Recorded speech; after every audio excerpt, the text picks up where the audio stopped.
Halo sahabat makna dimanapun Anda berada.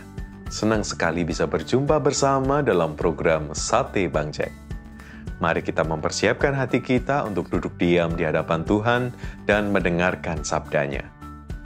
Bacaan hari ini diambil dari Mazmur 23 ayat 3. Ia menyegarkan jiwaku, ia menuntun aku di jalan yang benar oleh karena namanya.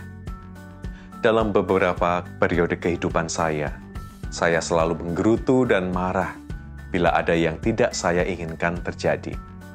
Sering saya merasa hal yang tidak saya kehendaki itu berasal dari setan, sehingga saya mengumpatinya, bahkan mengutuknya, sampai saya jadi kelelahan karenanya.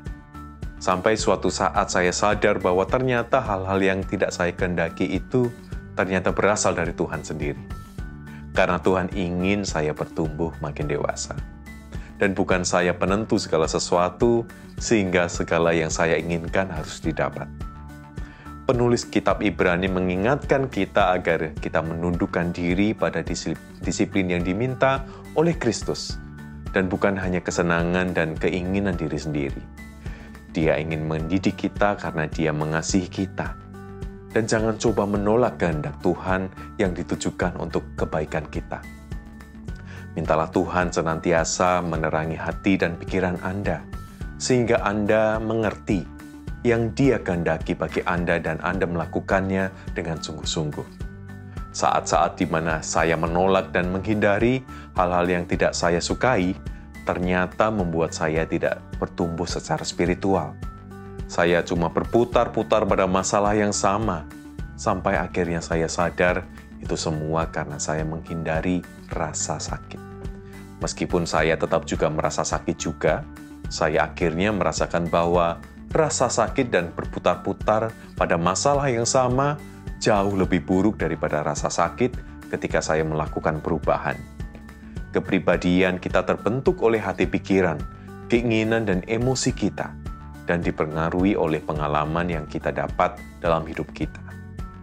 Tuhan berjanji untuk menyembuhkan luka batin kita bila kita mengundang Roh Kudus tinggal di dalam kita dan bekerja di dalam diri kita. Dulu saya hidup tanpa damai dan sukacita, tapi Tuhan telah menjamah dan mengubahkan saat Roh Kudus tinggal di dalam diriku. Siapkan diri Anda untuk berubah, menerima kehendak Tuhan yang baik bagi hidup Anda dengan mengundang Roh Kudus dalam diri Anda.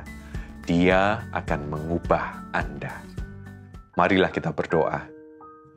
Ya Tuhanku, aku berterima kasih karena Engkau sungguh mengasihiku, sehingga aku boleh belajar melalui keadaan yang tidak menyenangkan dan menyakitkan sekalipun.